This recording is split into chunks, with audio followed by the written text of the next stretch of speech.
All right. Story time, you guys. Story time.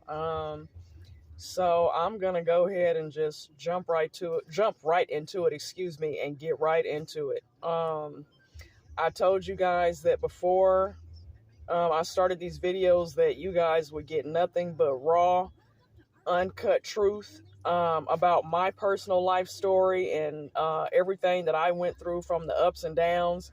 Um, So that's just what it's going to be. So I'm going to go ahead and get going with it. At the age of 13, I was living in Watts, California. I had nowhere to go. I was just walking the streets. I was 13 years old, a runaway and stuff like that. So this guy came up to me and asked me if I wanted to make some money. And I just looked at him and I told him, hell yeah. And so I walked with him and got in the van with him. And I didn't know what was going on. All I know is I heard the word money and I was like, okay, F it, let's do this. I didn't know he was a pimp or anything like that. I had no idea.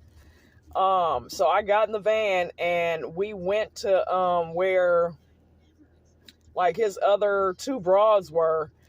And they trained me and quite frankly, I mean, they did a damn good job.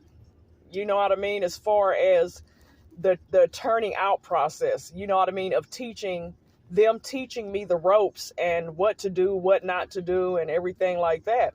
So that same night, the very next night, I got set down. And what that means is, I got set down on the track, so it was time for me to work, make some money. And it was my first night or whatever. I made a little $600 within like 2 or 3 hours. So I was happy about that. I was happy about that because I'm like, I hadn't touched, seen, or anything, no money like that. I'm a kid, homeless, walking around with nothing. You know what I mean? So that was some money to me. So it took flight and went on from there.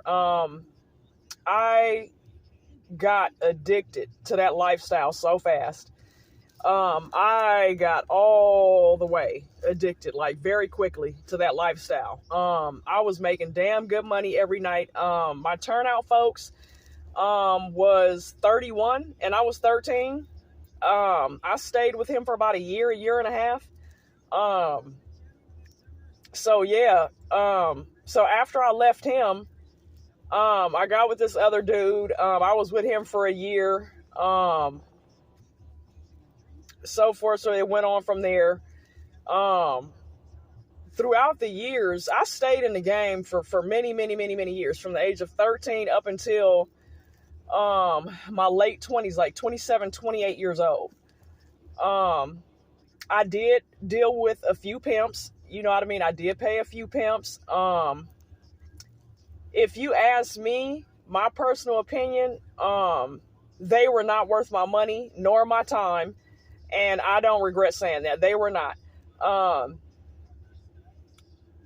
My frame of mind of thinking was, especially at the time, because pimps were taking care of their women back then.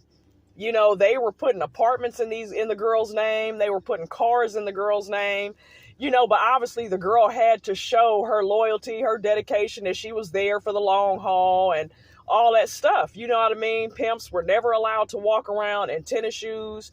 It was always Stacey Adams and suits. You know what I mean? So I don't know what these clowns be around here looking like nowadays. The broads too. We were never allowed to wear sandals on the track. We were never allowed to wear flip-flops, tennis shoes, any of that. Anytime we were at work and on the track, it was heels, stilettos. That was it. If you got caught with flip-flops, you got your ass whooped. But broads didn't even do that back then. The training for the game was a whole lot better. In my opinion, which I know for a fact, the game was solid back then. You know what I mean? It was highly solid. And another rule was a pimp was not allowed to touch another broad but his main girl. So again, I don't know what rules the new generation is living off of or being taught, but I wasn't taught that way.